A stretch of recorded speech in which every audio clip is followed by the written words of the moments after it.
Assalamualaikum warahmatullahi wabarakatuh. Selamat sore, salam sejahtera untuk kita semua. Shalom, Om Swastiastu, Namo Buddhaya, salam kebajikan. Sebelumnya saya ucapkan selamat datang kepada yang terhormat Bapak Adi Darmawan, SSI, MSI, PhD, selaku Ketua Departemen Kimia FSM Undip, yang terhormat Bapak Dr. Parsawaran Siahaan MS, selaku Ketua Grup Riset Intermolecular Chemistry, yang terhormat Bapak Daniel Setio, PhD, Researcher Uppsala University, Sweden, selaku pemateri, yang kami hormati Mas Nurwa Rohman Andre Sasongko, mahasiswa Pukyong National University South Korea selaku moderator, serta Bapak Ibu dan rekan-rekan peserta IMC Meeting Series 2 pada sore hari ini yang berbahagia. Puji dan syukur kita panjatkan kepada Tuhan Yang Maha Esa, sehingga kita dapat melaksanakan kegiatan Intermolecular Chemistry atau IMC Meeting Series 2 yang diselenggarakan oleh Grup Riset Intermolecular Chemistry dengan tema Computational Study of Halogen Bonding in Solution. Hadirin yang saya hormati, perkenankan saya, Naila Zahra, selaku Master of Ceremony kegiatan sore hari ini untuk menyampaikan susunan acara sebagai berikut. Untuk acara yang pertama, yaitu pembukaan, kedua sambutan Ketua Departemen Kimia FSM Undip oleh Bapak Adi Darmawan SSI, MSI, PhD, yang ketiga penyampaian materi dan sesi diskusi oleh Bapak Daniel Setio, PhD, dan yang keempat yaitu penutup dan sesi foto bersama. Langsung saja kita mulai memasuki acara yang pertama. Hadirin yang berbahagia, agar acara ini berlangsung dengan kondusif dan lancar, marilah kita buka acara pada sore hari ini dengan berdoa menurut agama dan kepercayaan masing-masing.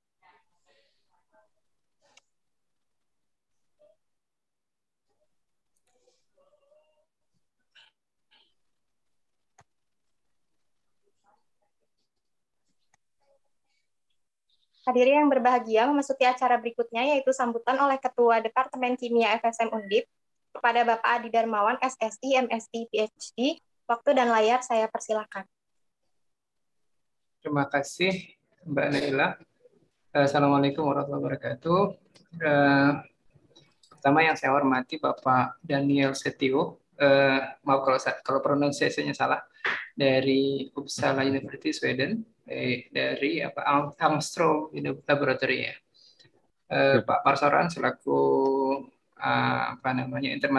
Intermolecular Chemistry Research Group, ketua dari IMC, dan semua peserta yang ada di sini, Bapak Ibu dosen dan para mahasiswa. Pertama saya mengucapkan terima kasih atas kesediaan Bapak Daniel untuk memberikan pencerahan insight dan ya, hal-hal yang baru mungkin tentunya. Topik yang tertulis di sini adalah Computational Study of Halogen Bonding in Solution. Apa yang kemudian saya pahami ketika membaca ini adalah bahwa donor elektron dan acceptor gugus pendorong dan penarik elektron, itu yang saya pahami gitu ketika dulu waktu kita belajar kimia organik gitu ya, itu hal-hal yang sangat berpengaruh terhadap reaksi, karena nanti itu akan bisa menyebabkan kalau misalnya donor itu ada gugus pergi yang living group yang mudah, dan kemudian itu yang saya pahami gitu ya, karena walaupun saya kebetulan sekarang berkecimpung di kimia anorganik. Yang menarik adalah kajian ini adalah kajian komputasional gitu ya, dan kebetulan saya agak suka mengelola jurnal gitu, dan kemudian memang kajian-kajian tentang komputasi ini menarik. Cuma jangan kemudian berhenti sampai komputerisasi saja gitu kan, kemudian harus ada komparasinya dengan data-data eksperimental seperti data NMR atau FTIR atau hal yang lain. Tadi sempat saya baca tentang saya sempat googling sedikit gitu, tentang papernya Pak Daniel gitu ya, ada halogen bond on helium ions benchmarking between DFT method for description NMR and chemical shifts kan, jadi saya sempat baca di sini dan menarik saya kira untuk kemudian bagaimana pengaruh dari misalnya fluor, klor, brom dan iod ini terhadap pergeseran di NMR ya. Saya menarik saya kira kemudian kita sebagai orang kimia mempelajari, karena pergeseran kimia dalam NMR itu sangat berpengaruh terhadap bagaimana kemampuan kita untuk melakukan identifikasi terhadap struktur yang ada.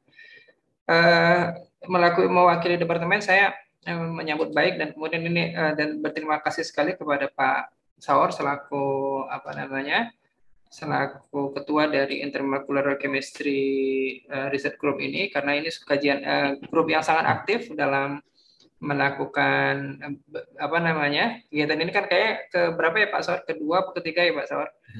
Ketiga ya Pak. Jadi kita mendengar dari para peneliti-peneliti bagaimana frontiers dari riset-riset terbaru gitu ya dalam bidang apa namanya chemical computation ya. Mungkin begitu dari saya ucapkan terima kasih, dan secara resmi acara ini dibuka. Kayak saya lihat kayaknya di Uppsala atau Uppsala saya bacanya, di kayaknya Uppsala, Pak. Uppsala ya, jam 10, menjadi Iya. selisih 5 jam dengan kita di Indonesia ya. Di sini sudah jam 3.15, di sana baru jam 10.15 ya. Mungkin begitu, terima Iya. kasih, dan sekali lagi terima kasih kepada Pak Daniel, kepada semuanya. Semoga acara ini bisa memberikan manfaat bagi kita semua dan bisa memberikan insight dan pencerahan-pencerahan baru bagi kita. Ya, saya akhiri. Assalamualaikum warahmatullahi wabarakatuh. Baik, terima kasih kepada Bapak Adi Darmawan, SSI, MSc, PhD atas sambutannya. Memasuki acara selanjutnya yaitu pemaparan materi dan sesi diskusi dengan topik Computational Study of Halogen Bonding in Solution oleh Bapak Daniel Setio, PhD, yang akan dipandu oleh Mas Nurwarohman Andres Sasongko selaku moderator pada acara sore hari ini. Sebelumnya saya akan membacakan CV untuk moderator kita pada kegiatan hari ini. Untuk teman-teman panitia mungkin boleh di-share screen untuk CV moderatornya.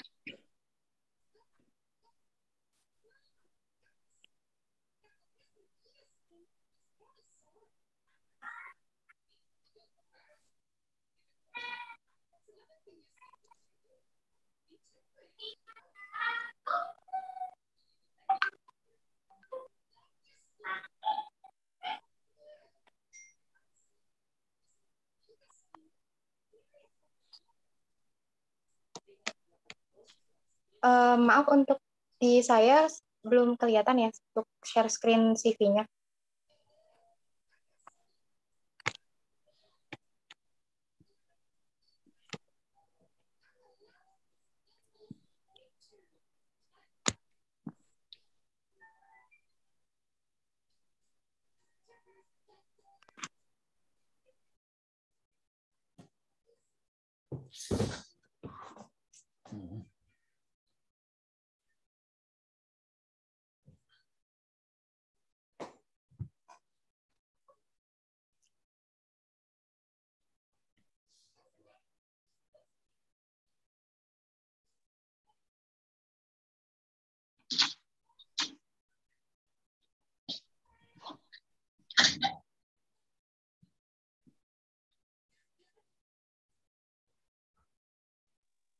Baik, saya lanjutkan kembali.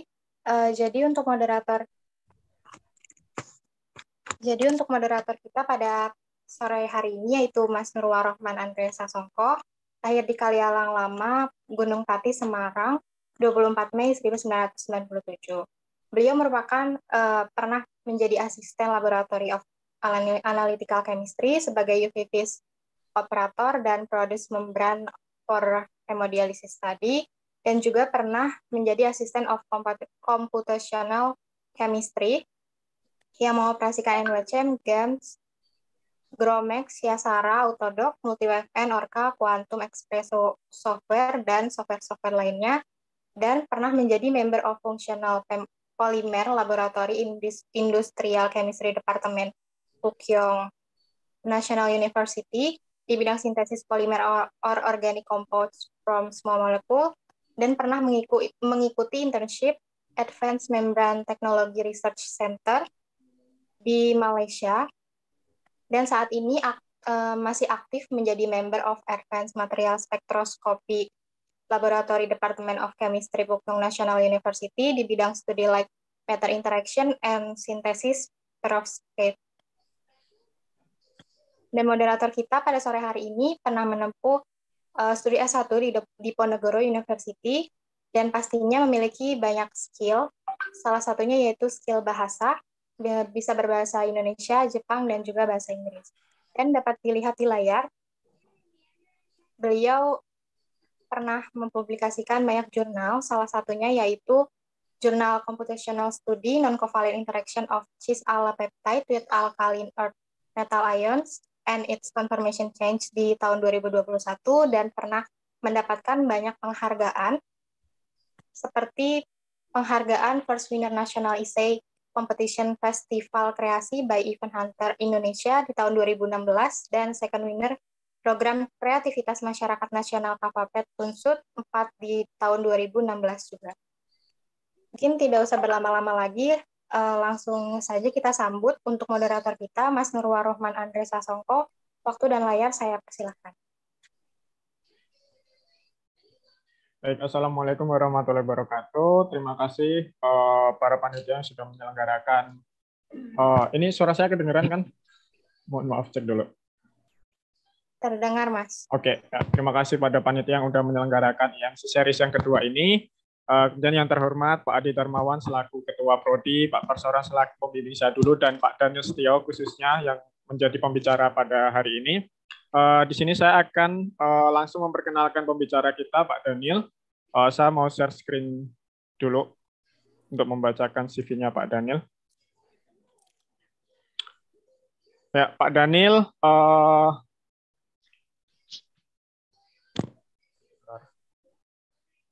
Pak Daniel telah menempuh pendidikan. Saya akan membacakan riwayat pendidikan dari Pak Daniel. Pak Daniel menempuh pendidikan S1 di Institut Teknologi Bandung dan juga menempuh pendidikan master di Institut Teknologi Bandung. Kemudian beliau juga menempuh pendidikan di Eropa ya melalui program Erasmus Mundus. Ini keliling-keliling ini nggak hanya di satu universitas.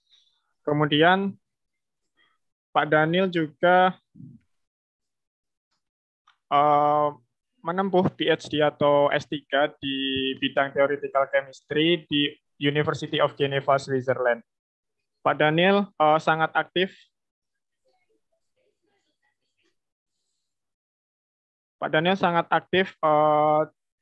Meneliti khususnya di bidang Computational and Theoretical Chemistry.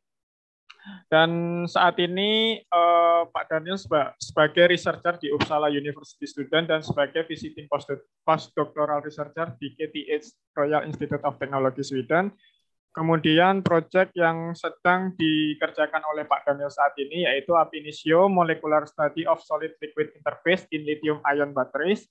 Kemudian Ion Solvent Interaction in Lithium Batteries Electrolyte dengan pembimbing Profesor Kersti Hermansson. Kemudian beliau juga sedang mengerjakan photo-switchable halogen bonded complex yang mungkin berkorelasi dengan topik hari ini. Pak Daniel juga telah mempublikasikan hasil penelitiannya di beberapa jurnal dan saat ini sudah publikasikan kurang lebih 27 artikel dan H-index beliau 12, I-indeksnya 13. Dan ini sungguh pencapaian yang luar biasa dan tentunya memiliki banyak pengalaman yang bisa kita ambil nantinya khususnya di hari ini. Jadi teman-teman di sini nanti silakan simak dan kalau ada pertanyaan silakan nanti raise hand kemudian bertanya atau mungkin bisa lewat chat. Tapi kalau bisa mendingan langsung tanya tanpa lewat chat kayak gitu ya. Terima kasih. Kemudian untuk selanjutnya waktu dan tempat saya persilahkan ke Pak Daniel. Silakan. Terima kasih.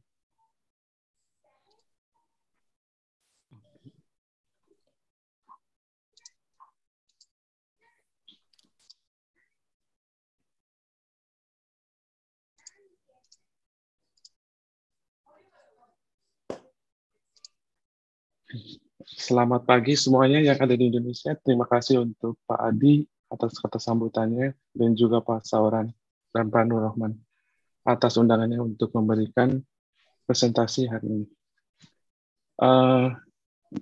Kita formatnya santai aja, misalnya kalau misalnya ada di tengah-tengah ada pertanyaan langsung aja potong, langsung kasih pertanyaan. Saya mencoba sepelan mungkin supaya bisa diikuti semua orang. Dan kalau tidak jelas, langsung ditanya lagi. Jadi topik kali ini akan membahas tentang studi komputasi atau halogen bonding di larutan. Kita mulai dengan memotivasi bahwa ada pernyataan dari Schneider bahwa kimia pada abad yang lalu itu tentang kimia kovalen, bonding, ikatan kovalen. Sedangkan kimia pada zaman kita sekarang adalah kimia ikatan non-kovalen. Jadi topik ini cukup baru dan cukup hot topik di dunia saat ini. Non-covalent interaction itu terlibat dalam perubahan wujud zat seperti dari air ke es, lalu ke gas, ke uap. Juga terlibat dalam proses folding protein, dan juga terlibat dalam pembuatan drug design, gimana obat itu bisa berinteraksi dengan target yang kita tuju. Dan ikatan lemah juga, ikatan non-covalent itu juga berfungsi dalam menstabilkan stabilitas klaster struktur kimia tertentu. Nah, kita mulai dari definisi apa itu non-covalent interaction. Jadi, ikatan yang bukan terbentuk dari ikatan kovalen. Ikatan kovalen itu umumnya ikatan yang sangat kuat, energi ikatannya sekitar 350 sampai 400 kJ per mol. Sedangkan ikatan non-kovalen itu lebih lemah dibanding ikatan kovalen. Ada ikatan van der Waals sekitar 0 sampai 5 kJ per mol, sampai ke ikatan yang paling kuat, electrostatic interaction. Ada juga pi-pi interaction, hydrogen bonding, dan coordination binding. Nah, untuk pengklasifikasiannya, menurut teori perturbasi, si non-covalent interaction ini bisa diklasifikasikan sebagai misalnya elektrostatik, antara muatan positif dengan negatif. Induksi itu kayak delta positif dengan delta negatif. London dispersion lebih ke arah induced dipole dengan induced dipole. Atau bisa juga interaksi yang berlawanan, jadi repulsif.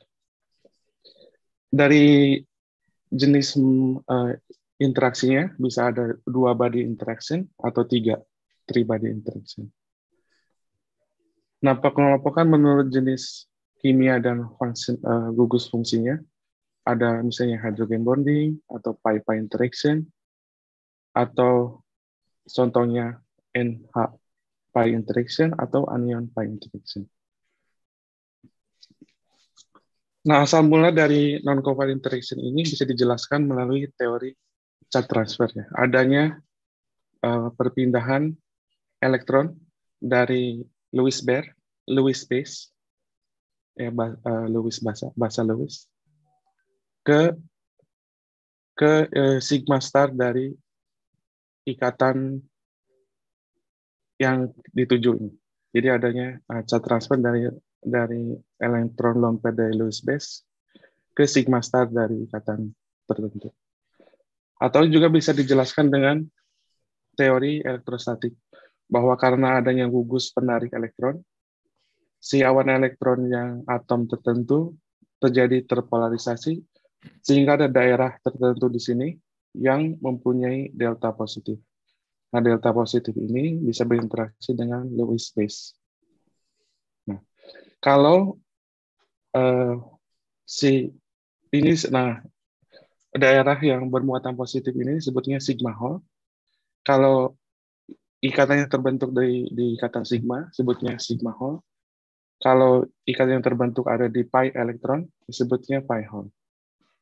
Gitu. Nah, untuk nomenklaturnya biasanya disimbolkan dalam bentuk A dan sebelah kiri yang biru ini. Yang A ini biasanya bahasa Lewis atau disebutnya akseptor, sedangkan yang ini disebutnya donor yang berlaku sebagai Lewis acid. Bisa diikuti kan? Ya. Nah, untuk T ini selama ini udah hampir diketahui untuk semua jenis atom yang ada di tabel periodik ini. Misalnya untuk golongan 1 dinamain kalau T-nya ini hidrogen, disebutnya hydrogen bonding. Kalau di sini golongan 2, sebutnya beryllium bonding. Golongan 13 sebutnya trial bonding. Golongan 14 sebutnya tetral bonding. Golongan 15 misalnya nitrogen, fosfor, dan ke bawah, itu sebutnya pre-cogen bonding. Nah, untuk oksigen, sulfur, dan lain-lain sebutnya chalcogen. Untuk golongan ke-17 sebutnya halogen bonding, dan untuk gas mulia sebutnya aerogen bonding. Nah, untuk transition metal ada istilahnya, sebutnya disebutkan sebagai istilah agnostic bonding. Jadi hampir semua jenis atom di periodic table udah mempunyai ikatan non-kovalen. Nah, untuk pengalaman saya pernah riset di bidang tetral bonding, dan untuk terkhusus untuk presentasi hari ini, saya akan fokus dalam halogen bonding. Definisi halogen bonding menurut IUPAC, yaitu interaksi yang saling tarik-menarik antara bagian elektropositif dari halogen dengan nucleophilic region dari aceptor. Yang di sini tadi sebutnya Lewis base, di sini Lewis acid, tapi namanya dibalik ini jadi donor, ini jadi acceptor. Nah, kebanyakan halogen bonding yang terbentuk itu ikatannya biasanya sangat lemah dari 0,8 kJ per mol antara benzin dengan I2 atau ke paling kuat. Misalnya iodopentabenzin sama I-, misalnya 44.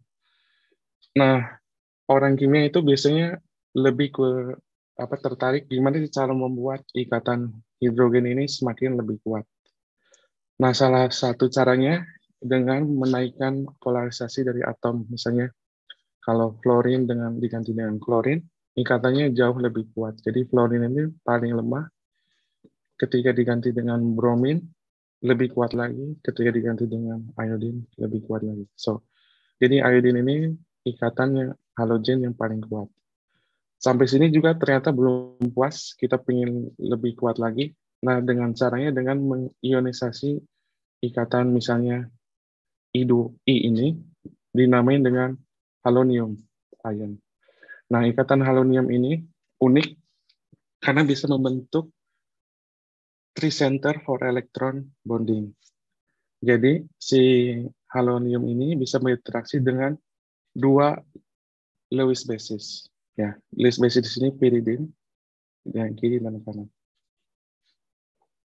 Pembentukan ikatannya lebih ke arah p-hole, bukan sigma hole. Terus ikatannya sangat kuat, sekitar 120 kJ per mol. Dan jaraknya sekitar 0,7, lebih pendek dibanding jarak van der Waals tadi ini. Nah, untuk eksperimennya, gimana sih cara mendeteksi halogen bonding di larutan atau di padatan? Salah satunya menggunakan fiber resonance spektroskopi, bisa IR atau Raman. Salah satunya menggunakan CO staging frekuensi ketika berinteraksi dengan amonia misalnya. Atau di grup di Uppsala ini mereka kebanyakan menggunakan NMR spektroskopi. Contohnya mereka mengikuti perubahan NMR chemical shift dari nitrogen 15 isotop. Nah, kali ini saya akan fokus pada NMR spektroskopi dan ingin tahu DFT fungsional yang mana yang paling akurat untuk memodelkan NMR chemical shift untuk kasus yang khusus, yaitu tri-center for electron halogen bonding. Di sini kita menggunakan 170 eksperimen data dari grup di mana saya melakukan PhD. Jadi Mate ini eksperimentalis, Roland ini orang komputasi. Kita menggunakan 170 data yang dihasilkan dari lab kita. Pertama, kita punya sistem di sini pyridine dan di sini bispyridine. Ya. Nah, kenapa perlu ada benchmark khusus untuk sistem ini? Karena sistem ini unik ya, karena terbentuk dari 3 center dan 4 elektron bonding. 3 center itu, ini ada 1 nitrogen, 1 halonium 2, nitrogen lagi ketiga. Jadi ada 3 center, nitrogen X sama N. Ada 4 elektron karena satu ikatan ini masing-masing ada 2 elektron. Jadi 2 elektron di sini, 2 elektron di sini, jadi ada 4. Dan di sini muatannya positif. Ikatan yang terbentuk antara ini sangat kuat, lebih besar dari 50 kJ per mol. Sampai saat ini, kemungkinan ini ikatan yang paling kuat, yang paling ditemukan saat ini. Ada pertanyaan? Terus, ikatan yang terbentuk cukup lebih pendek dibanding ikatan halogen pada umumnya. Nah, di sini kita mencoba benchmark dari beberapa DFT fungsional yang biasa digunakan, dari mulai ada juga H3FOC dan juga MP2. Dari mulai LDA, GGA, meta-GGA, dan lain-lain. Nah, di sini bisa kita lihat bahwa error dari nitrogen chemical shift lebih besar dibanding karbon, ya, dan lebih kecil dibanding hidrogen. Ada gugus, ada functional group yang bisa yang cukup bagus, misalnya MO6, B-trilip atau Chem-B-trilip, LC-TPSS atau LC-omega-PBE, atau omega-B97XT. Untuk fungsional yang tidak di-advise itu misalnya MO6 H3FOC. Errornya cukup besar. Ya. Atau MO6 2X. Juga cukup besar errornya. Nah, untuk pengaruh basis set cukup kecil. Di sini dicoba dari Popel basis set, Dunning basis set, dan Ulrich basis set. Jadi pengaruhnya cukup kecil. Dan kombinasi terbaik adalah kombinasi dengan MO6 dengan augmented CCPV-TG basis set. Itu studi pertama. Ada pertanyaan dulu?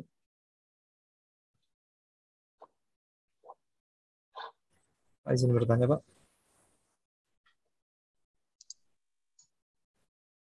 Oh, belum ada. Halo Pak. Iya Pak, sorry silakan bertanya. Pak mau bertanya Pak, itu tadi kan ada metode yang advisable sama not advisable. Itu secara umum ya itu kan Pak. Itu kan secara umum Pak. Saya kan belum tahu kan. Secara umum itu gimana alasannya kenapa ada yang advisable sama yang enggak advisable itu? Oke. Jadi ini kan komparasinya dengan hasil eksperimen data. Jadi dipilih metode yang paling errornya paling kecil. Nah, bisa dilihat di sini MO6 ini errornya lebih kecil dibanding misalnya yang paling besar itu MO6 H3FOC. Ini errornya besar sekali. Jadi di sini kita bisa lihat bahwa kita ingin errornya paling kecil.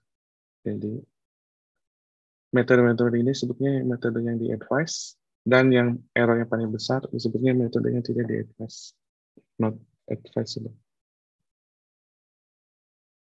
Kira-kira begitu? Ya Pak, jelas Pak. Ya.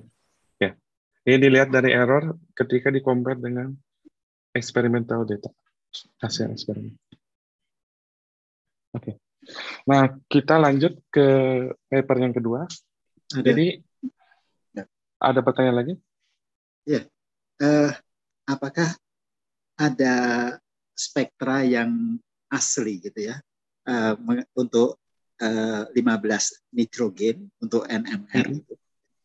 Bagaimana kita bisa membuktikan bahwasanya itu terjadi suatu interaksi? Oke. Ya. Jadi biasanya mereka nentuin si piridin ini ketika kosong, ketika sendirian di larutan. Lalu ketika iodin masuk berinteraksi, itu akan terlihat pergeseran sekitar 15 ppm dibanding pergeseran nitrogen awal ketika berinteraksi dengan halonium. Jelas? Pak Bambang?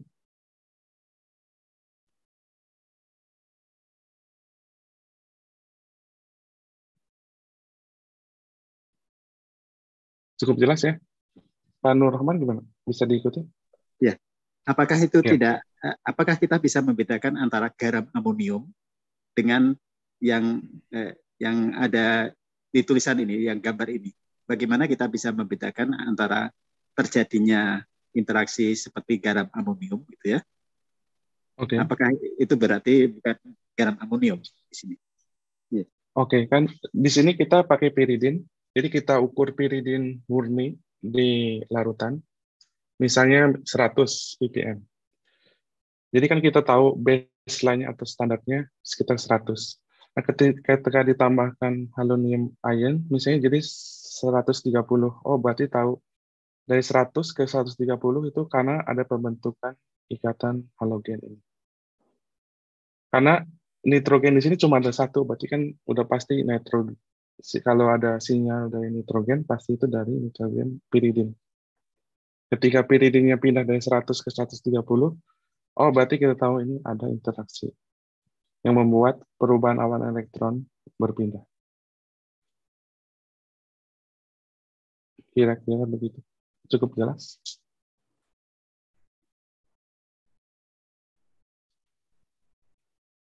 Bagaimana Pak Bambang? Pak Bambang?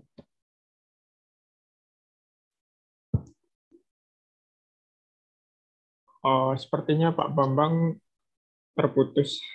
Oh, baik, Oke. Pak Daniel. Sebelum lanjut, saya juga sebenarnya ada pertanyaan sih, Pak. Ini kan halogen bond kan kuat banget ya, 120 kJ per mol, terus jaraknya itu 0,65 itu tadi angstrom, berapa, Pak? Jadi itu panjangnya dia dibagi dengan jari-jari van der Waals. Misalnya jari-jari van der Waals-nya harusnya 1,2 atau 3 misalnya. Tapi ini sekitar 2 Armstrong. Berarti kan 2 dibagi 3, maka hasilnya tadi 0, sekian. Oke. Jadi soalnya tadi lebih pendek dibanding jari-jari van der Waals. Oke, soalnya saya tadi nangkepnya itu kok lebih pendek dari ikatan kovalen, Pak. Ternyata dibagi itu tadi ya. Berarti realnya itu sekitar 2 itu tadi ya. Oke. Iya, sekitar. Baik, Pak.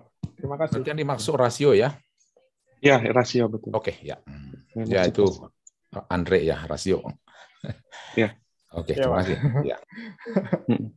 Baik, Pak. Lalu untuk paper yang kedua, ini ada orang yang terkenal, Pak Kari Risanen sama Antonio Frontera itu orang yang cukup terkenal, orang yang paling terkenal di bidang non-vokal ini.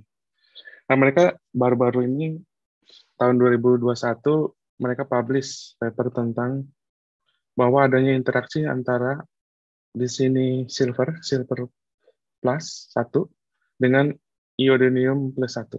Mereka mengklaim bahwa ada interaksi antara iodin plus 1 dengan silver plus 1 di sini. Dengan jarak 3,53 Armstrong. Atau di bagian sisi yang lain juga mereka menemukan sekitar 3,518 Armstrong. Nah, mereka melakukan eksperimen, dan mereka berhasil mengkristalkan strukturnya, lalu ini single kristal, jadi mereka berhasil mengkristalkan. Mereka tahu bahwa ada jarak sekitar 3,5 Armstrong. Di sini juga ada 3,5 Armstrong. Lalu dari segi NMR chemical shift-nya, mereka mengamati bahwa ada perubahan. Nah, ini di sini mereka udah menentukannya delta chemical shift dari nitrogen. Ternyata mereka berubah sekitar 2,3 ppm, 0,9, minus 8, 8, dan lain-lain. Mereka mengamati adanya perubahan chemical shift secara X-ray maupun secara NMR chemical shift. Untuk komputasinya mereka menggunakan MO6 2X dengan basis set Dev2 triple zeta polarisasinya dari dari ARIS basis.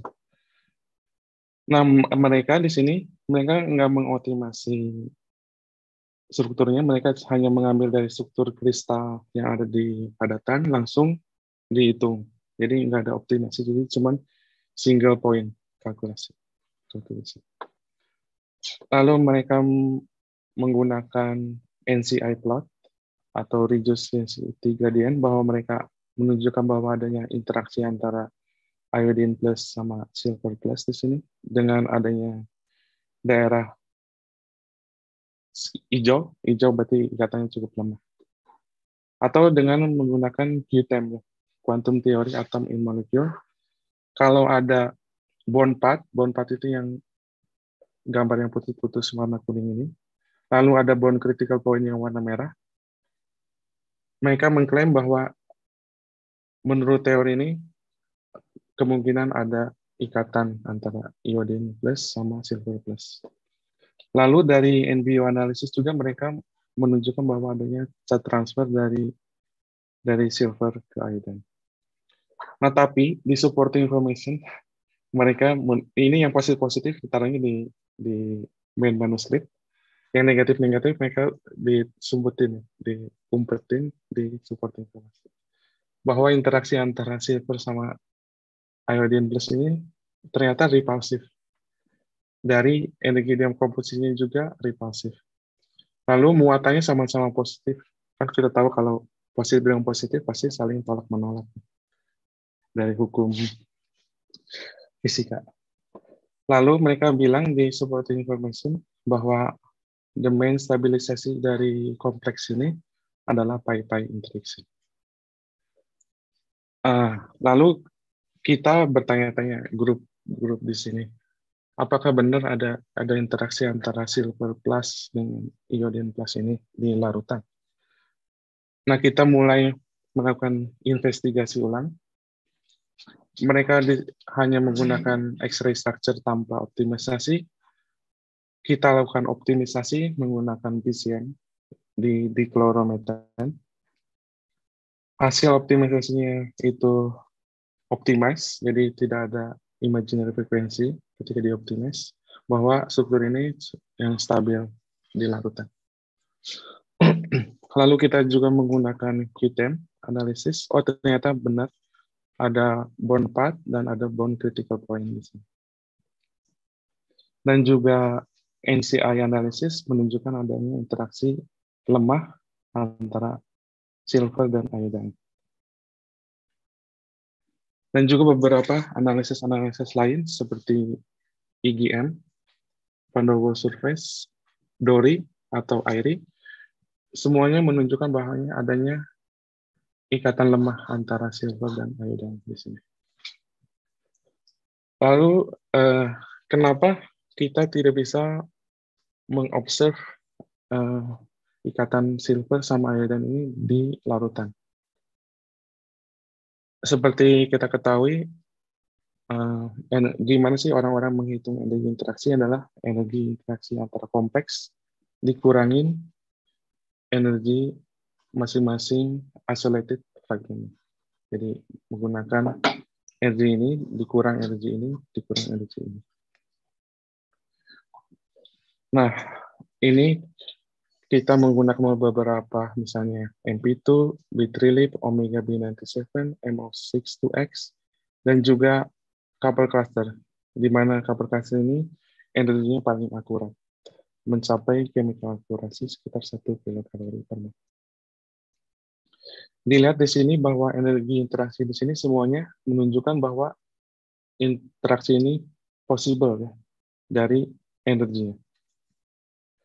Tapi kalau kita fair, bahwa energi interaksi ini dihitungnya di suhu 0 Kelvin. Sedangkan reality chemistry itu harusnya menggunakan Gibbs field energy. Nah, dari energi elektronik ini, kita ubah ke energi dalam, dengan menambahkan energi vibrasi, rotasi, dan translasinya, itu kira-kira menambah sekitar 1-2 kilokalori per mol. Lalu dari energi dalam ke energi entalpi akan juga menaikkan, tidak stabilkan pembentukan kompleks ini dengan tidak stabilkan sekitar 1-2 kilokalori per mol. Lalu dengan dari delta H ke delta G, kita menambahkan entropi, di mana pengaruh entropi ini sangat besar, akan tidak stabilkan sekitar 7 kilokalori per mol. Nah, sekitar dari sekarang -8 ditambah ini semua, hasilnya si kompleks ini di dalam larutan lebih tidak stabil sekitar 9 kilokalori per mol.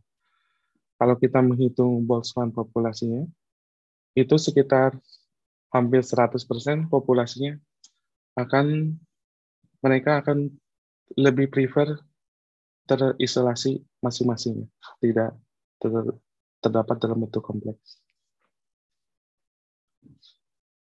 Nah, lalu apa yang menstabilkan kompleks ini? Jadi kita menggunakan metode yang sama, jadi kompleks ini lalu dihilangkan iodinnya, lalu dihitung energinya berapa. Ini cuma aproksimasi, kira-kira jadi kita tahu, oh ternyata kontribusi terbesarnya dari pi-pi interaction. Nah, pi-pi interaction-nya kita tahu bahwa misalnya dari couple cluster yang paling akurat sekitar minus 12, sedangkan energi interaksinya minus 8. Berarti tahu bahwa silver sama iodine itu repulsif. Repulsif itu yang plus, berarti plus berapa? Karena dari minus 11 turun ke 8, berarti kan plus 3, kira-kira. Jadi, kesimpulannya, si kompleks ini bisa terbentuk di padatan karena distabilkan dengan crystal packing dan juga pi-pi interaction. Sedangkan di larutan, fragmen ini lebih prefer dibanding kompleks antara keduanya, karena delta S-nya tadi sangat tinggi, ya, karena tidak menstabilkan. Lalu faktor yang paling menstabilkan di dalam kompleks ini adalah pi-pi interaction, bukan silver dan iodine interaction.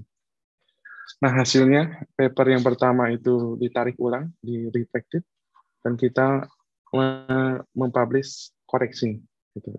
Jadi autornya juga dimasukkan ke di sini sebagai apa ya?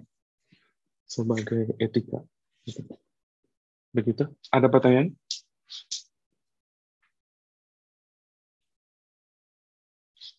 Baik, silakan kalau ada pertanyaan dari peserta.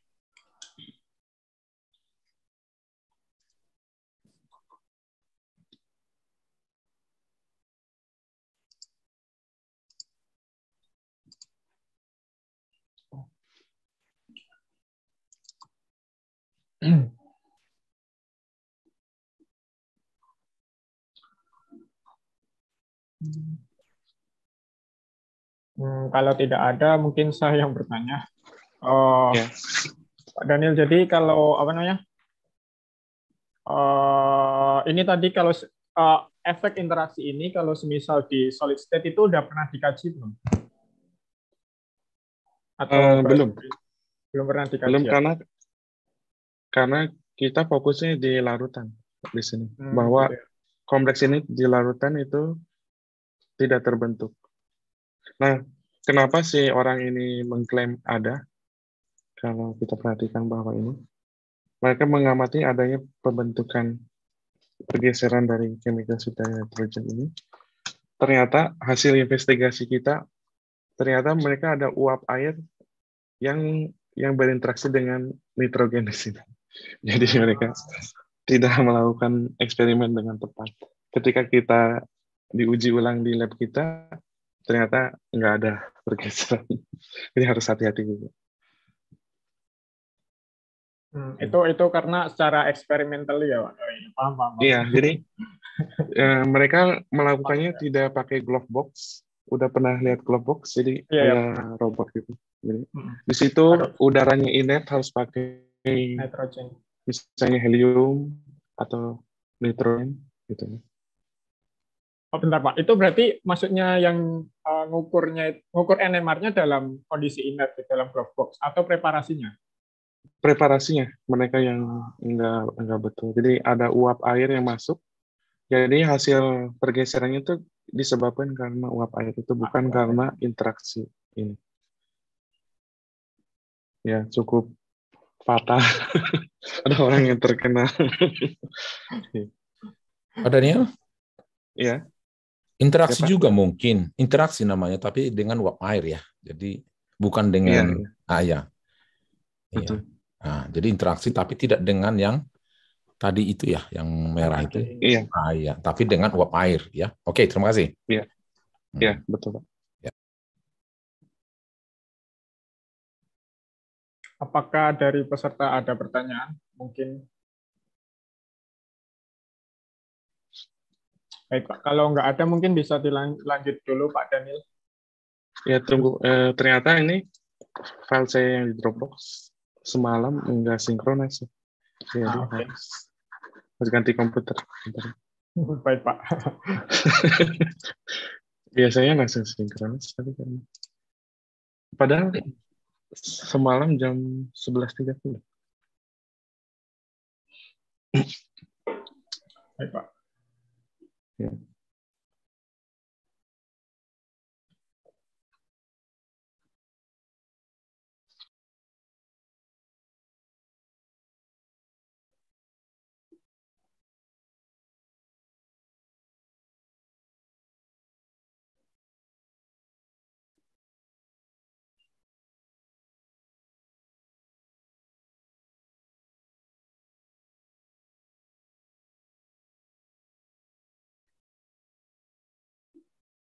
Baik, sambil menunggu Pak Daniel, mungkin kalau ada pertanyaan, nggak apa-apa loh, silahkan ditanyakan. Maksudnya kalau masih mahasiswa gitu, pertanyaan yang basic juga nggak apa-apa gitu kan. Buat belajar gitu, mumpung ada Pak Daniel juga di sini kan.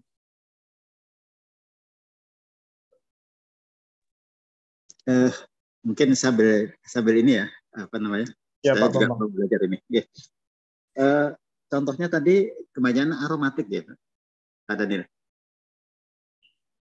Oh, benar, Pak Daniel masih di mute. Iya, masih di sini.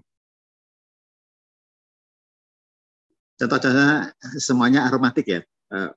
Iya, karena Pak kita Andre. di studi ini fokusnya ikatan 3 elektron 4 bond itu. Berarti aromatik ya, semacam bensin gitu ya. Apakah itu menjadi prasyarat untuk adanya ikatan P? Kalau misalkan hanya semuanya ikatan sigma, apakah memungkinkan itu? Pak Daniel, Mungkin, Pak. Jadi, mungkin ya. Oke. mungkin. Jadi presentasi berikutnya, topik berikutnya ada contohnya. Oke. Terima kasih. Ya.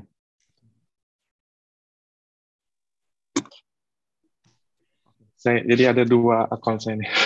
Sorry. Berarti lihatnya kemana? Sama itu. Bisa lihat sekarang? Sudah, Pak. Sudah.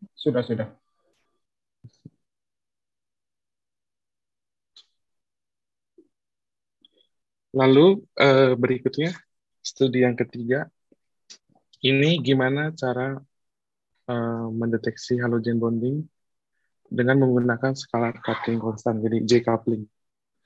Jadi problemnya, kalau ikatan halogennya lemah, itu susah sekali dideteksi di larutan. Jadi kalau yang tadi kan, kalau ikatannya kuat tadi, pergeserannya sampai kelihatan, bisa sampai 10 ppm. Sedangkan kalau ikatannya sangat lemah, itu susah sekali dideteksi. Nah, kebanyakan orang menggunakan vibrational spektroskopi, itu ini bisa digunakan untuk sistem padatan atau gas. Ya. Waktu dulu di S3, mereka kebanyakan pakai FTIR, lalu memainkan temperatur yang bisa sampai didinginkan atau dipanaskan sampai suhu tertentu. Atau bisa menggunakan juga pergeseran chemical shift. Tapi biasanya pergeseran sangat kecil untuk ikatan halogen.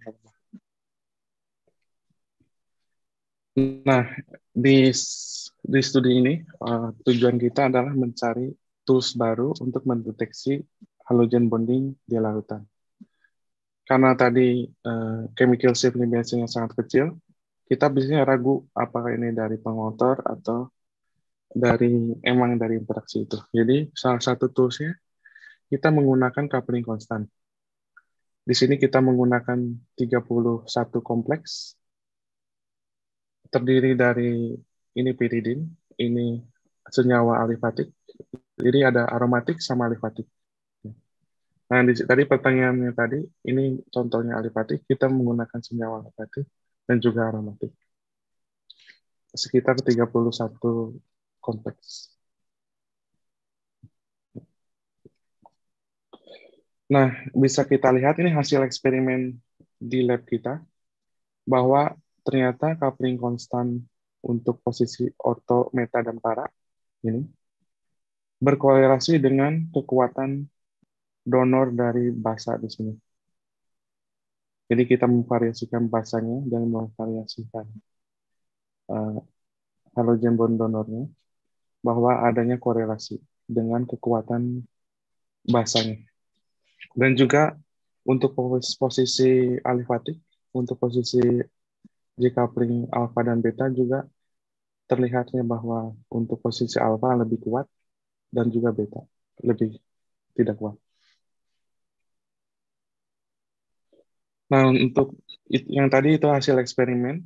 Nah, ini hasil komputasinya kita menggunakan chemical descriptor, misalnya panjang ikatan, muatan, hibridisasi, terus ikatan interaksi energi. Lalu kita juga menggunakan topologi analisis QTEM, misalnya electron density atau energy density. Nah, energy density ini bisa digunakan untuk mengklasifikasikan bahwa apakah interaksi yang terbentuk adalah kovalen atau elektrostatik. Dan juga kita melakukan dekomposisi dari scalar coupling menjadi 4 bagian, Fermi kontak, non-kontak, spin dipolar, atau paramagnetik atau diamagnetik. Untuk Fermi kontak ini biasanya didominasi dari S karakter, sedangkan non-kontak ini didominasi oleh P karakter. Nah, untuk spin dipolarnya itu biasanya P, tapi dari jenis pi orbital. Dan juga paramagnetik dari P, bisa dari keduanya, dari P sigma dan P pi. Sedangkan diamagnetic spin orbit coupling itu biasanya dari ring current untuk senyawa aromatik. Nah, lalu dari chemical descriptor ini kita ada banyak kan, ada banyak. Jadi cara menganalisisnya kita menggunakan statistical learning. Salah satunya menggunakan prinsipal komponen analisis. Jadi gimana sih dari tadi deskriptor tadi saling berinteraksinya gimana, saling korelasinya gimana. Misalnya di X ini muatan pada atom fluorin dengan atom karbon ternyata berkorelasi dengan electron density antara fluorin dengan karbon. Gitu. Cara menginterpretasikan. Nah, lalu kita pecah-pecah hasil korelasinya. Ternyata si J coupling ini berkorelasi dengan hibridisasi dari iodine. Jadi iodine tadi itu langsung berinteraksi langsung dengan basa. Iodine langsung berinteraksi dengan basa. Ternyata si hibridisasi dari iodine ini sangat terpengaruh. Lalu kekuatan dari perubahan J coupling ini juga berpengaruh dari seberapa kuat interaksi antara nitrogen sama iodine. Jadi ternyata korelasi sangat bagus. Nah, jadi melalui studi ini kita menyimpulkan bahwa kita bisa menggunakan scalar coupling konstan untuk mendeteksi halogen bonding yang lemah. Bisa digunakan untuk sistem aromatik dan juga alifatik. Ya. Untuk aromatik, coupling konstan untuk orto itu sangat besar, disusul oleh para dan juga meta. Sedangkan untuk alifatik, alfa itu yang paling besar, beta kedua paling besar, dan ipso yang paling kecil. Lalu mekanisme pembentukannya di mana antara interaksi ini bisa transfer ke mereka, itu ternyata didominasi oleh Fermi contacts. Jadi ini melalui true bond mechanism. Jadi karena yang terlibat adalah s orbital, jadi true bond mechanism. Terus J coupling ini sangat mempengaruhi hibridisasi dari iodine.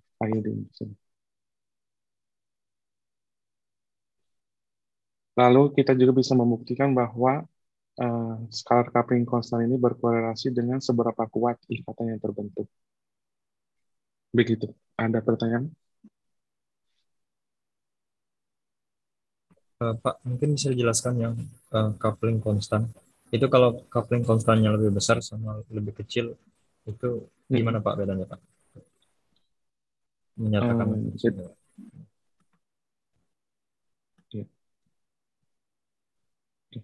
nah ini hasil eksperimen, misalnya coupling konstan lebih besar, misalnya angkanya 2, yang lebih kecil misalnya angkanya 1, misalnya untuk posisi sekitar yang sama, untuk molekul yang sama. Gitu. Misalnya kalau 2 kan lebih besar dibanding 1. Begitu. Jadi hasil kalkulasi maupun hasil eksperimen saling berkorelasi. Itu menyatakan apa Pak? Maksudnya apa, ikatannya lebih kuat atau gimana Pak? Iya. Jadi ternyata karena si orto ini lebih dekat ke halogen di sini, ternyata pengaruhnya untuk mendeteksi bahwa adanya ikatan di sini ternyata lebih kuat, lebih bisa terlihat gitu, dibanding posisi para atau meta. Kenapa posisi para lebih besar dibanding meta? Karena kita tahu dari sistem resonansi waktu di organik chemistry kan, bahwa orto itu bisa beresonansi dengan para. Iya Pak. NMR-nya ada Pak Daniel? NMR-nya mana Pak? NMR yang dipakai. Kan ada NMR C, NMR apa itu. Mungkin. Oh, tadi kan problemnya, kalau kita pakai NMR chemical shift, karbon atau nitrogen atau hidrogen, itu perubahannya sangat kecil. Iya, udah. Nah, jadi kita mencarikan tools baru, gimana cara mendeteksi ikatan halogennya lemah ini. Nah, kita menggunakan coupling konstan. Berarti NMR F ya? Coupling. Yang dipakai NMR F? Bukan Pak, coupling konstan. Jadi coupling bukan. Kan ada NMR F, NMR C13, NMR F berapa saya lupa, NMR 1H misalnya. Nah, itu kan ada masing-masing pergeseran kimianya. Ya. Nah, kalau NMR kalau dari pergeseran kimianya kan kecil. Ya, jadi maksud ini saya itu NMR-nya itu NMR F atau NMR C13. Kalau saya lihat ini mestinya biasa Pak, hidrogen Pak. Enggak, karena saya nggak lihat harganya apanya. Ya. Saya tidak lihat itunya, harga NMR-nya gitu maksudnya. Ya. Kalau ya Pak. Nah, coupling konstan dari NMR ya, ini ya. Iya harusnya, tapi kan NMR F kan juga ada coupling konstan. NMR C juga ada ya. Maksudnya. Jadi coupling konstan yang kita ukur itu antara C dan F. CF. Ya, saya ngerti. Ya. C dan F ya. Kan biasanya kalau kita CC kan sebenarnya CH itu kan memang kalau C kan di decoupling kan dari H-nya. Nah. Ya. Oke. Lalu yang terakhir kita mengaplikasikan halogen bonding ini untuk aplikasi reaksi gold catalysis. Jadi gold catalysis itu biasanya goldnya berikatan dengan klorin. Ketika gold berikatan dengan klorin, ini katalisnya tidak aktif. Nah, salah satunya cara supaya gold katalisnya menjadi aktif itu dengan cara mengambil klorin ini dengan sesuatu. Nah, biasanya mengambil klorinnya dengan sesuatu itu menggunakan silver berbentuk padatan AgCl di larutan. Nah, ternyata kurang ramah lingkungan ya menggunakan AgCl ini karena silver ini kurang ramah lingkungan. Nah, di sini kita menggunakan halogen bonding untuk menarik klorin ini supaya gold catalysis ini menjadi aktif. Jadi fokus dalam pekerjaan kali ini, studi kali ini adalah gimana menarik klorin ini supaya goldnya jadi aktif, goldnya jadi kosong, dan itu aktif, menggunakan halogen bonding. Nah, reaksi yang digunakan sebagai model di laboratori yaitu reaksi cyclopropanation. Jadi terbentuknya ikatan ring 3 antara molekul 12 sama molekul 13. Lalu kita menguji gold catalysisnya ada 6 jenis, dari 1 sampai nomor 6. Dan halogen donornya ada 5 jenis dari nomor 7 sampai ke nomor 11. Molekulnya cukup besar-besar, jadi perhitungannya cukup mahal. Nah, hasil eksperimennya ternyata tergantung seberapa kuat halogen bond donor, ternyata kecepatan reaksinya berpengaruh pada kecepatan reaksi. Yang bisa di sini bisa dilihat bahwa hubungan kecepatan dari reaksi dengan Gold katalis apa yang dipakai dengan aktivator dari halogen bond donor tadi yang dipakai. Dari segi komputasinya kita menggunakan chemical descriptor yang tadi banyak itu, lalu kita menggunakan statistical analysis untuk tahu kira-kira korelasinya seperti apa. Ya.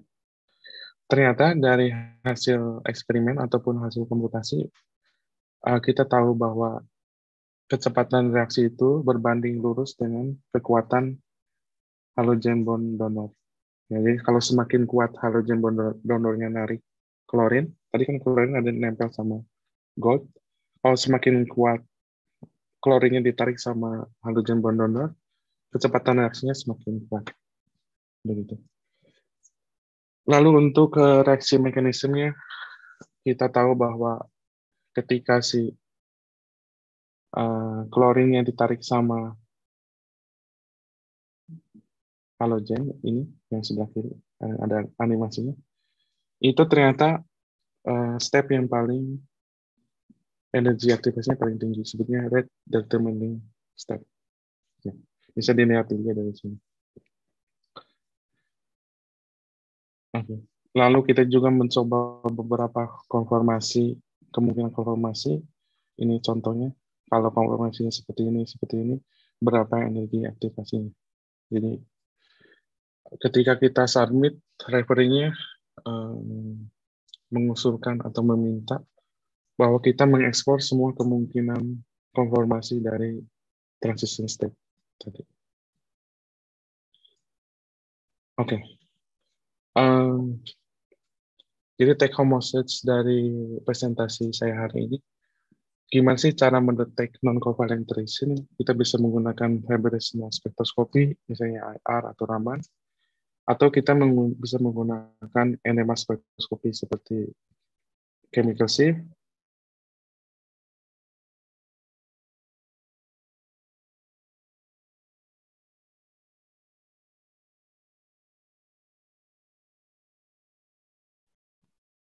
and non-covalent interaction.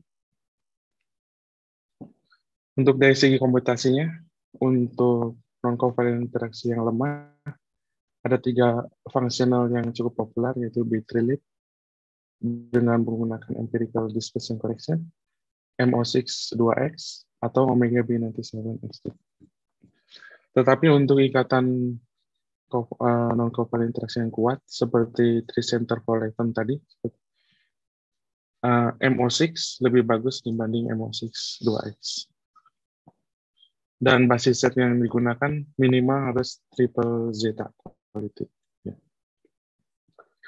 Nah, untuk mekanisme reaksi juga setelah hasil beberapa kali revisi dari referee, ternyata belajar mereka tuh sekarang pinginnya hasil komputasi minimum itu triple zeta quality kalau ingin publish di jurnal-jurnal tinggi. Lalu juga harus mengeksplor semua kemungkinan conformation tadi. Karena biasanya kan di realitinya mereka akan memilih jalur dengan aktivasi yang paling rendah sebagai jalur utama. Tips untuk publish di jurnal-jurnal yang bagus. Biasanya kita butuh waktu 1-3 bulan untuk mencari ide-ide yang baru yang benar-benar belum pernah orang kerjakan. Kalau misalnya kita ingin cari ide-ide baru, itu kita harus minimal, kalau supervisor saya di Amerika menyebutkan atau menyarankan, minimal baca 50 jurnal utama yang berhubungan dengan topik kita. Nah, kalau jurnal utama misalnya kita targetnya di JACS nih, impact factor-nya 15. Kalau jurnal-jurnal utama kita kebanyakan publish di situ, ada kemungkinan pekerjaan kita yang sedang kita kerjakan bisa publish di JACS itu. Bisa di mana itu. Kalau misalnya yang kebanyakan, hasilnya ada 30 jurnal di PCCP, Physical Chemistry, Chemical Physics. Berarti tempat kita bisa publish kemungkinan besar bisa dipublish di PCCP. Jadi ini memerlukan banyak sekali baca. Jadi bacanya juga harus jurnal yang paling recent, 5 tahun terakhir. Nah, ketika menulis, itu menulis lebih susah dibanding ketika risetnya. Risetnya yang tadi, misalnya ini, contohnya, ini risetnya cuma 2 atau 3 bulan, tapi nulisnya bisa sampai 6 bulan. Jadi, kalau orang sini benar-benar setiap kalimat itu dipikir ulang. Jadi kita merefine ide-ide kita, merefine kalimat-kalimat kita, sampai kalimat itu bagus seperti kayak puisi, kayak baca puisi. Itu butuh banyak waktu. Kalau tergantung topik, kalau topiknya gampang sekitar 1 bulan atau sampai 6 bulan. Untuk kasus di JACS ini, kita tiap hari mikir, ternyata masih ada gap yang belum kita jawab. Kita tiap hari mikir, kenapa ya begini, jadi perlu waktu.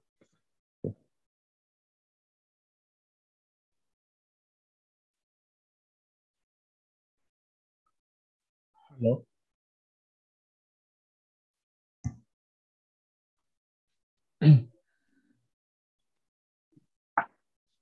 Baik, terima kasih Pak Daniel atas presentasinya. Mungkin dilanjut lagi sesi tanya jawabnya. Mungkin dari peserta bisa bertanya ke Pak Daniel mengenai topik kali ini, halogen bonding, atau mungkin pertanyaan yang lain juga nggak apa-apa. Terkait tentang riset, terkait tentang struggle-nya riset komputasi sama yang lainnya gitu. Silakan kalau ada yang mau bertanya. Oke, kalau nggak ada mungkin saya yang bertanya lagi. Jadi Pak Daniel, kan tadi yang dibahas itu kan lebih ke komputasinya sama NMR-nya. Nah, kalau kajian dari vibrational spektroskopinya sendiri itu gimana, Pak? Untuk halogen bonding sendiri itu masih sampai mana gitu saat ini gitu? Saya sering dapat untuk diminta bantuan untuk mereview paper. Itu grup-grup dari India biasanya mereka pakai vibrational spectroscopy. Tapi vibrational spektroskopinya mereka punya teknik khusus dengan cara mengisolasi lingkungan sekitar. Jadi mereka tahu bahwa cuman vibrasi dari molekul interaksi kita yang bisa dideteksi, bukan interaksi yang lain. Gitu. Dan biasanya mereka caranya menguapkan terbentuk gas, lalu ketika gas ketemu gas berinteraksi, dan lalu mereka mengcapture interaksi itu. Jadi perlu instrumen yang khusus seperti itu. Terus kalau dari segi komputasionalnya sendiri di bagian vibrasinya itu sendiri perbedaannya seperti apa, Pak? Ada itu nggak? Mencolok banget nggak? Iya, dari interaksi itu. Jadi, iya, dari pengalaman saya mereview paper, itu pergeserannya dari wave number-nya bisa sampai 10 atau 20 wave number centimeter minus 1.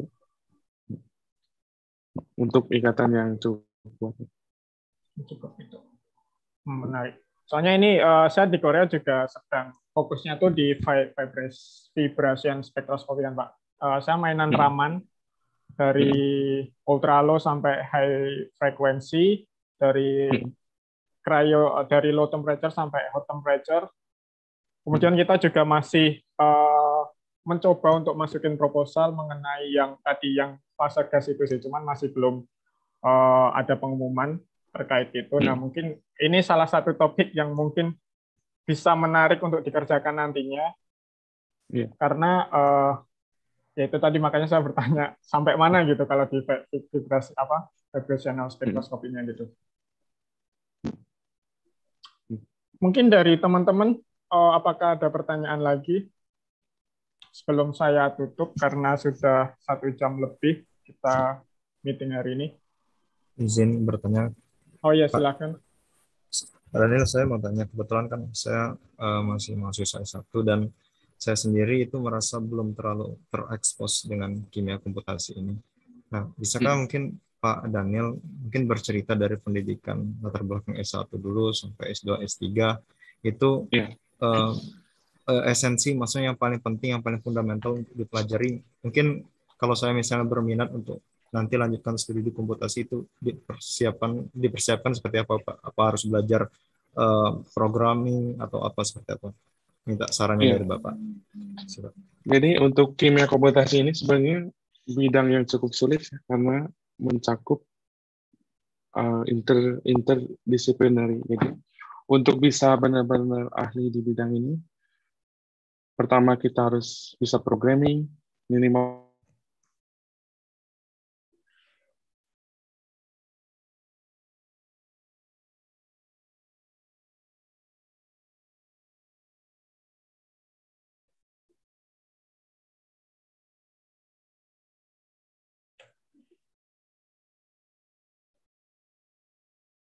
Halo Pak Daniel, mohon maaf, suaranya tidak terdengar Pak.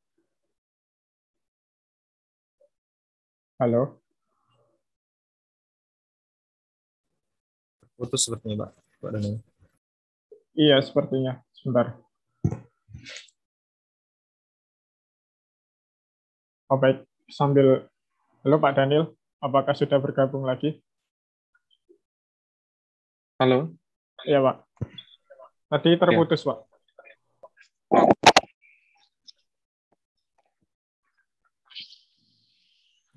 Masih di mute kayaknya Pak.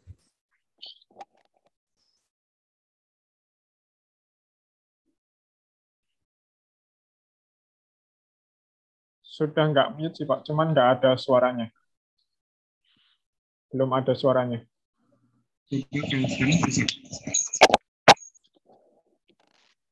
Masih belum jelas. Oke. Saya konekin dulu. Sekarang udah.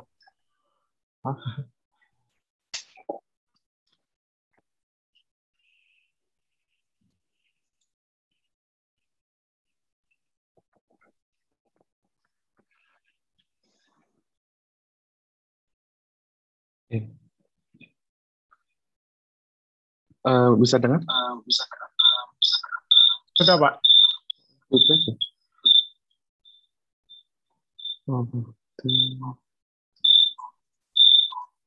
Sudah bisa dengar tapi suaranya menggema. Iya, karena ada 2 komputer yang nyala. Oke. Kalau ini logat aja.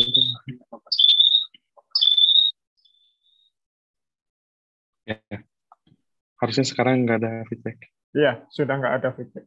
Jadi untuk kimia komputasi ini lumayan cukup sulit ya, karena harus bisa menguasai programming, matematika, fisika, sama kimianya.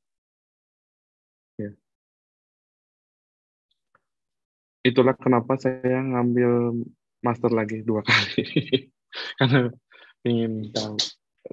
ingin tahu apa fundamentalnya supaya lebih kuat juga. Begitu.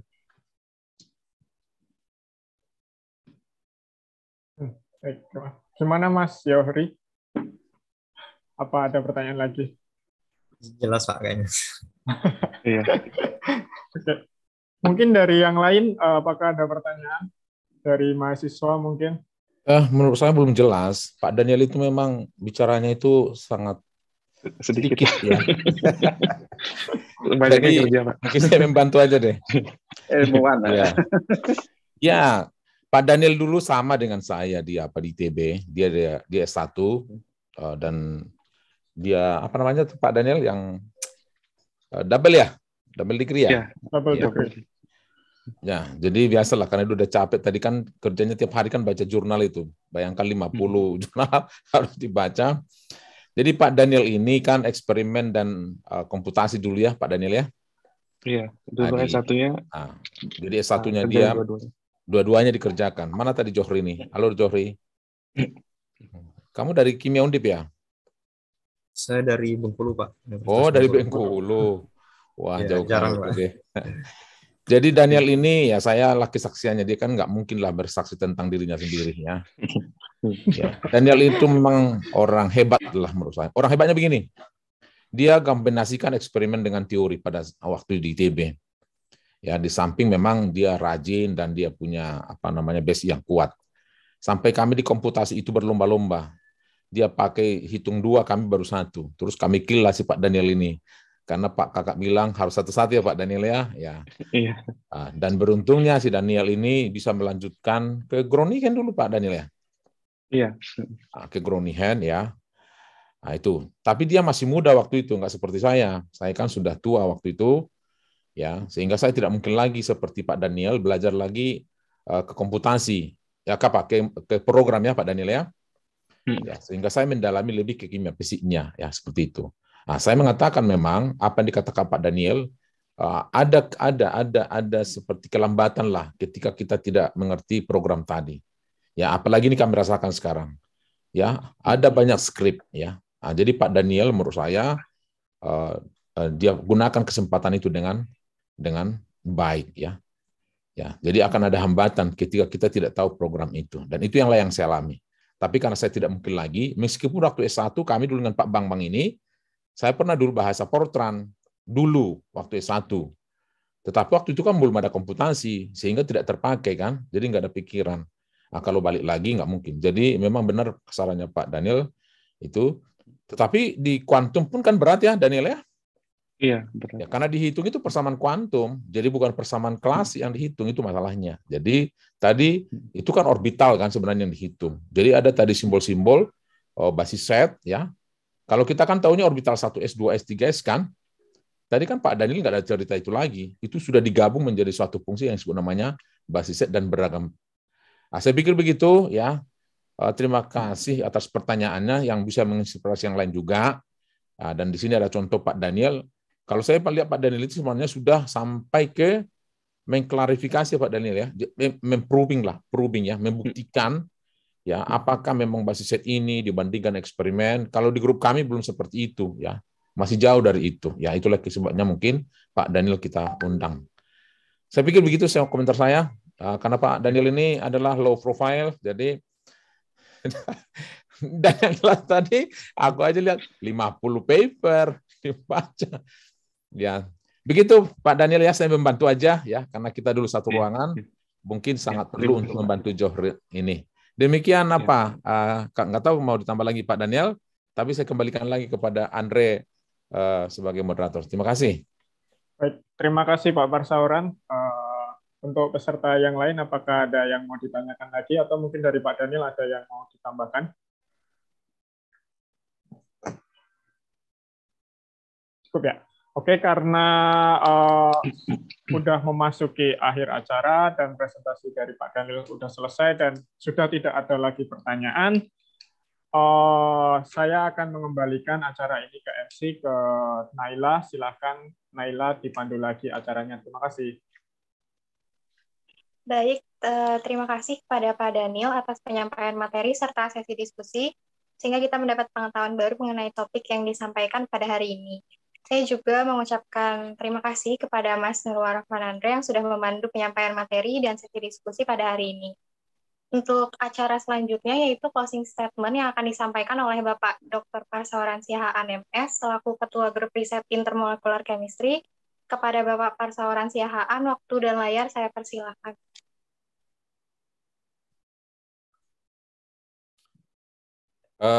Terima kasih Pak Daniel yang telah meluangkan waktunya.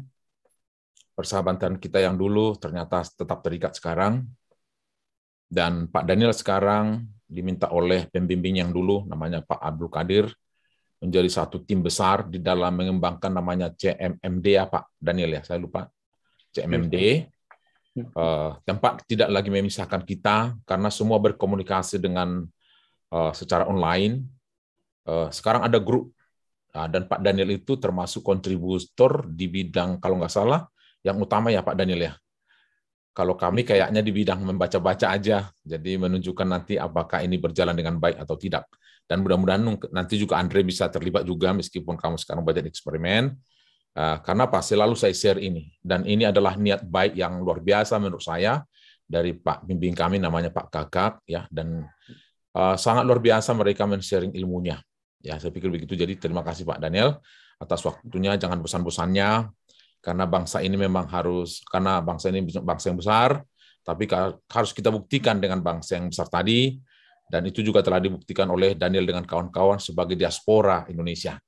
Dan IMC selalu berkomitmen, kan saya kan lama-lama nanti kan pensiun juga seperti Pak Bambang, sehingga harus ada penerusnya. Ini ada Daniel yang lebih muda, ada Andre yang lebih muda, saya harapkan lagi ada seperti itu. Jadi kecil yang kita buat, tapi semoga bermanfaat dengan baik. Karena semua fasilitas yang ada di lab kita, itu benar-benar dari dana yang ada kecil. Ya. Kita tidak menggunakan dana besar, Pak Daniel, karena saya tidak mampu meng-SPJ-kannya. Saya sudah undur diri dari proposal yang ratusan juta, tetapi saya hanya menggunakan 10, 20 juta, 30 juta, karena meng-SPJ-kannya mudah. Sehingga saya lebih banyak mempunyai waktu untuk belajar. Sehingga Pak Daniel tetap kami minta kesediaannya untuk senantiasa membantu, karena nanti akan memperoleh sebenarnya ada mahasiswa-mahasiswa kami ini. Di antaranya adalah MC kami ini yang namanya Nailaya. Nailaya, jangan pesannya juga, kalian baru belajar kemarin tentang XTB, kemarin Pak Aditya telah menceritakan tentang DFTB Plus, dan seterusnya. Saya pikir itu yang bisa saya sampaikan. Terima kasih, saya kembalikan lagi kepada Naila. Dan sekali lagi, terima kasih Pak Daniel, jangan bosan-bosannya, dan semoga sehat dan semakin sukses di Eropa sana. Dan kepada peserta pun saya ucapkan terima kasih. Kita semua punya punya keinginan masing-masing, punya talenta, tapi ketika itu digabung menjadi satu, itu seperti sapu lidi yang mampu mencambuk apa saja dan yang mampu menyapu halaman dengan luar biasa. Saya pikir begitu. Terima kasih. Baik, terima kasih kepada Bapak Parsaoran Siahaan atas closing statement-nya.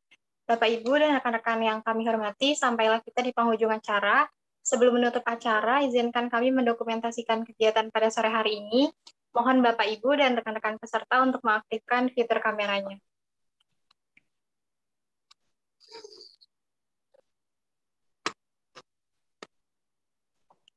Dan mohon untuk teman-teman panitia untuk screenshot foto bersamanya.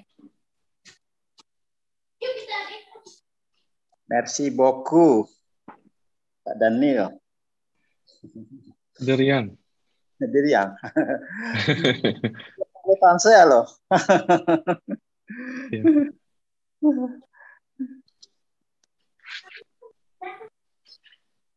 Bapak bisa bahasa Prancis, Pak? Ya, bahasa Prancis, Pak. Oh, oke. Okay. Sama Pak Bu Cynthia.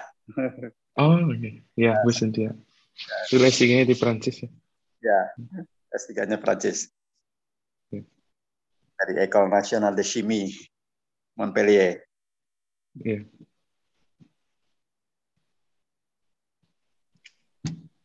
Baik, mungkin untuk Bapak, Ibu, dan para peserta sekalian yang belum mengaktifkan fitur kamera, untuk segera mengaktifkan fitur kameranya. Saya akan hitung 1 sampai 3. 1, 2, 3.